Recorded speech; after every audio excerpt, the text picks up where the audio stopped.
Hello, everyone. Can you hear me?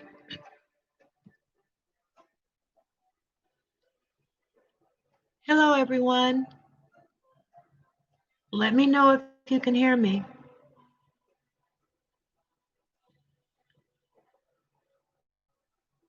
Hi, all black all day. Hi, Ursula.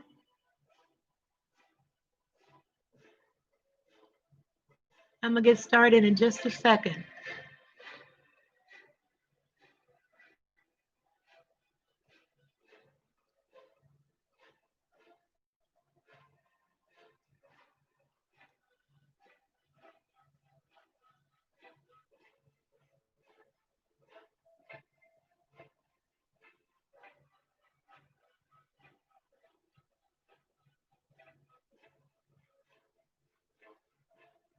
Mine has been great. How's yours been? All black all day.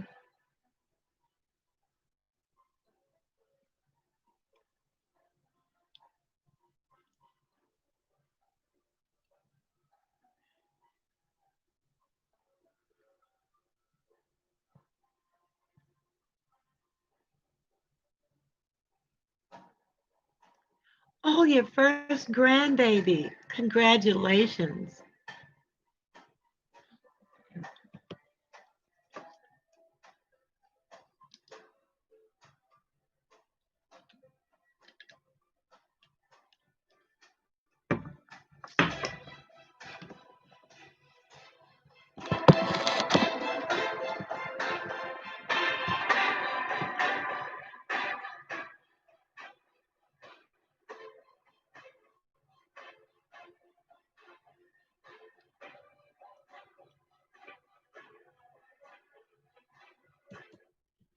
Okay, everyone, it's here. I'm glad to see you all having a great holiday, and I hope everybody's just relaxing.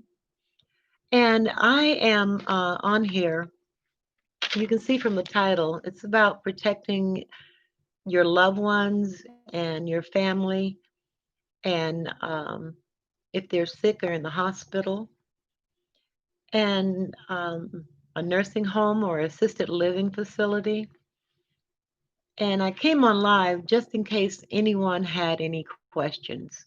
Now, I haven't been on here. I got a lot of videos to catch up with because I did have a death in my family, and I've been dealing with that. And there's so many of us and scattered all over the country, and we have to deal with the flowers. And I was a shutterbug back in the day, so I've had to dig through old photos of the family member.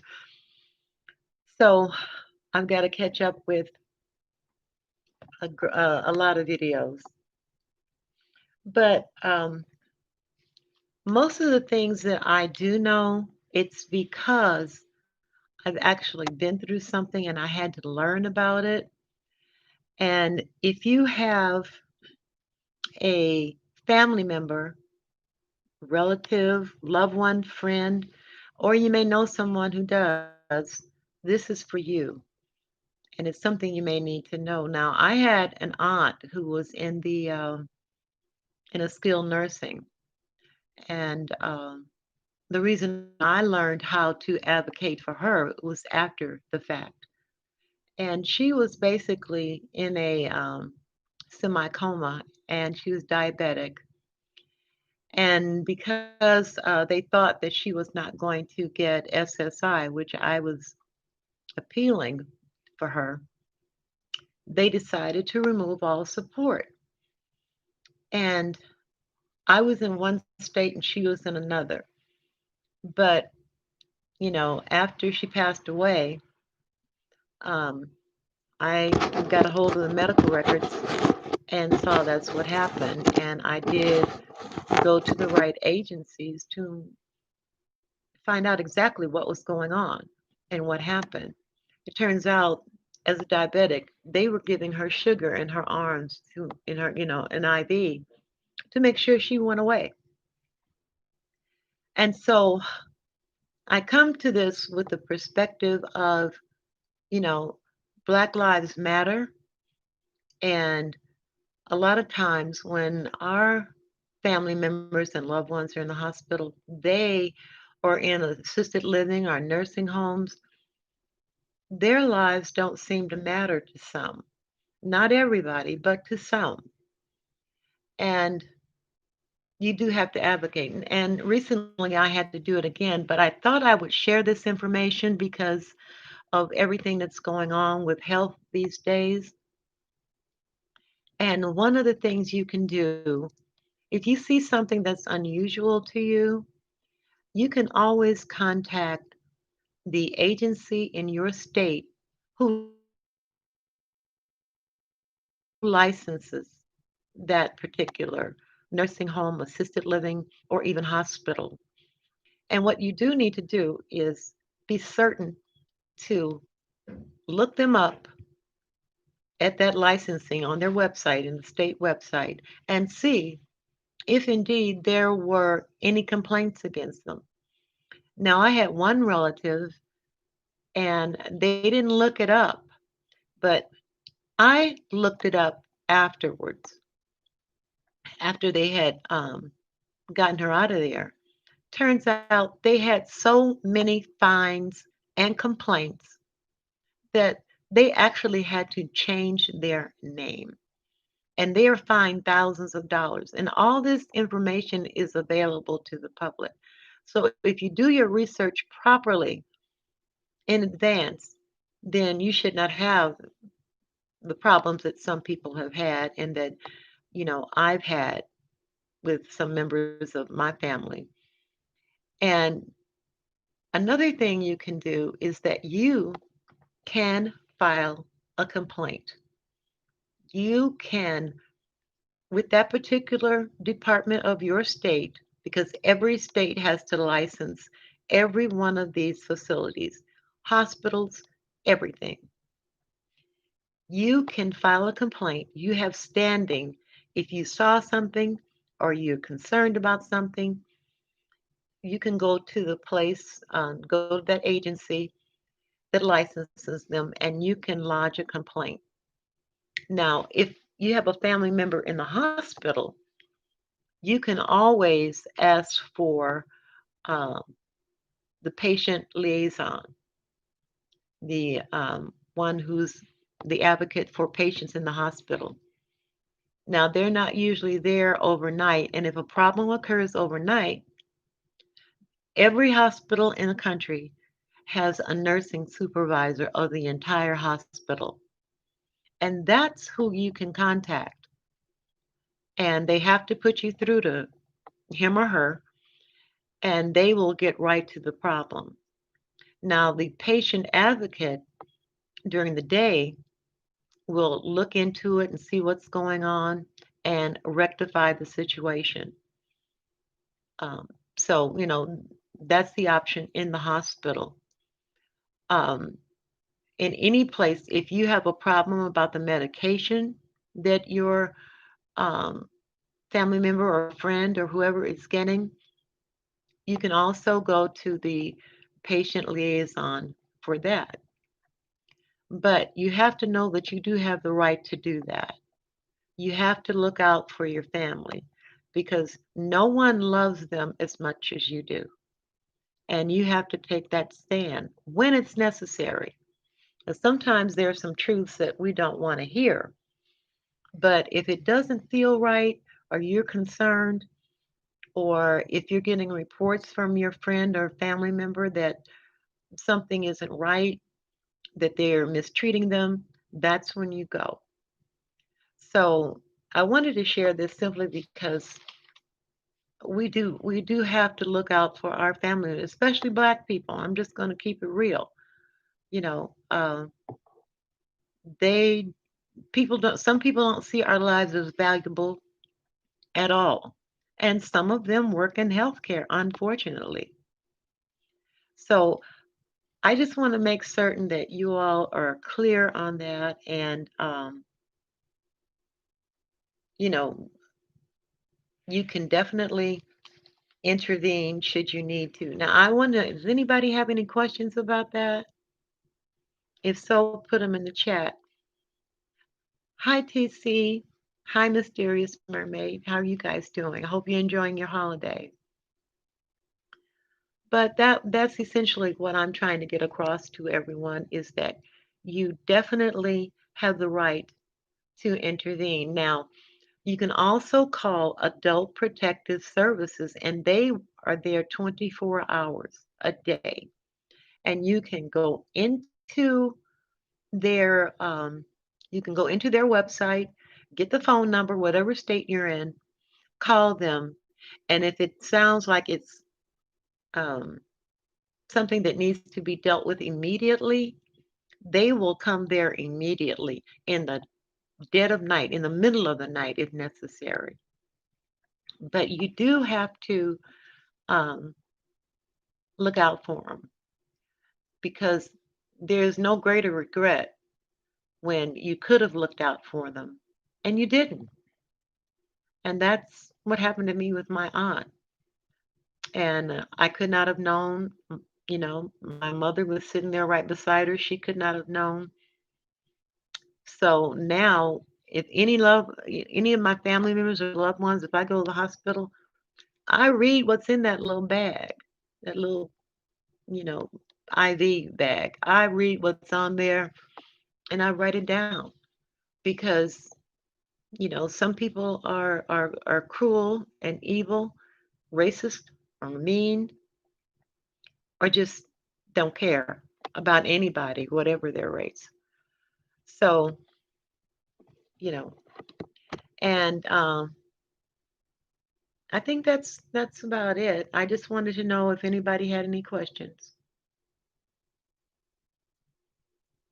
Well, Ursula, it doesn't always have to be a grandmother because after the fact it's kind of tough, but you didn't know, and there's nothing you can do about that in hindsight. But moving forward, you will know and you'll have the information to share with someone else as well. And it's like each one teach one. We have to do that. It's up to us to do that, to pass it along and to share it.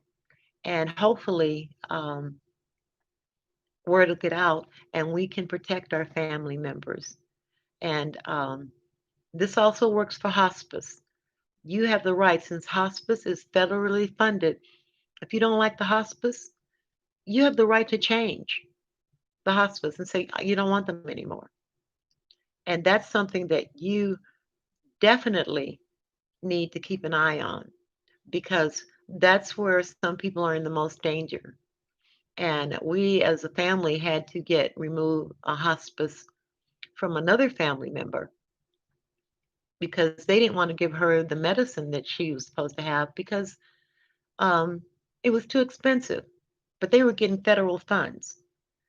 And so we had a big fight with them and we got them removed. And, um, the person was in much better hands. We saw a difference immediately with the new people. So, yeah, they'll pump that morphine unless you tell them not to. You have the right to tell them not to do it if you don't want them to have the morphine because morphine speeds up the dying process. I learned that after someone close to me passed away. The morphine definitely goes, you know, it speeds it up, and they know that. So they do that not just in hospice, they do that in other hospitals too. So when they say they're going to give morphine, say no. If you don't want it, say no as a family member. So anyway, everyone, that was what I wanted to um, share with you. And if you have any more questions after I get off, please leave the questions in the comment and I will give you the answers to them as well. So I'm going to get off of here because, I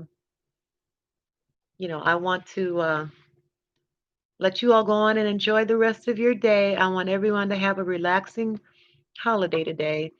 And those of you who have to go back to work tomorrow. So, hi, Leo. I got you dressed in blue. But anyway, everyone have a beautiful day.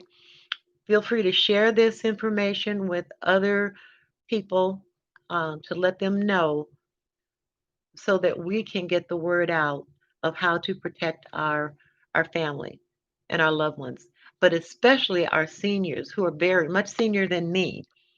And I had to go to bat for another relative, and she was in her 90s, and I had to do it long distance. You know, and I think, like I said, a lot of this I learned because I went through something.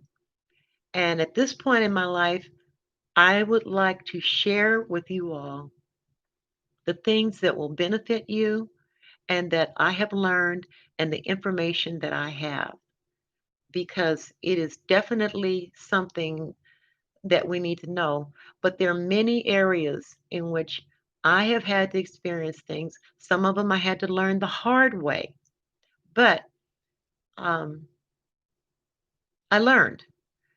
And I want to share that across many different areas with you all. And that's what I'm going to be doing when I do come on live, because I would love for you all to, if you do have questions, I can answer them right now on the spot, or you can put them in the comments.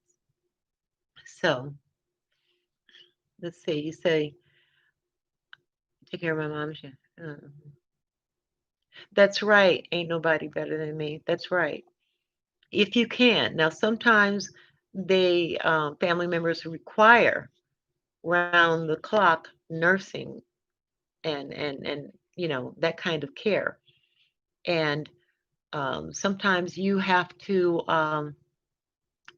as Black people, that's not something we usually do.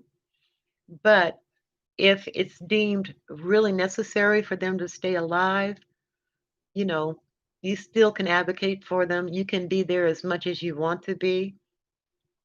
I have slept in ICUs with family members because I don't trust people with my family. I'm sorry, I don't. And I think that, like I said, it's something that some things that, you know, like Ursula was talking about, she wished she had known. But once you know, that's knowledge no one can take away from you. And when you get a family member who's in their 90s, who they may say, well, she is 90 or he is 90. Yeah, but you don't determine when my family member is going to go, because you want to put a cap on his or her life. And that's what you have to look out for. And that's what you have to protect against. So I'll be doing more videos with information about a lot of different things that I've learned. And, I hope it helps people. And I would like to say also, ain't nobody better than me. As a caregiver, we don't have it here in this country, but in the UK, they have something called respite care for caregivers, and they help the caregivers. We don't have that here. But when you're a caregiver, it's really tough work, especially with dementia. And you don't have to put her away, but they do have nurses that come to the home, depending on not just insurance, but financial capability, that you can get nursing care in the home, um, 24/7 or 8 hours a day, or however you want to do it. So there is a way to not have to, as you say, put your family away, because that's not something we usually do anyway as a culture. We put grandmama or auntie in the extra bedroom. Somebody got a house over here, they'll do it. That's what we normally do. So anyway, everyone, have a great holiday and enjoy, and don't eat too much because you might oversleep in the morning. Bye bye.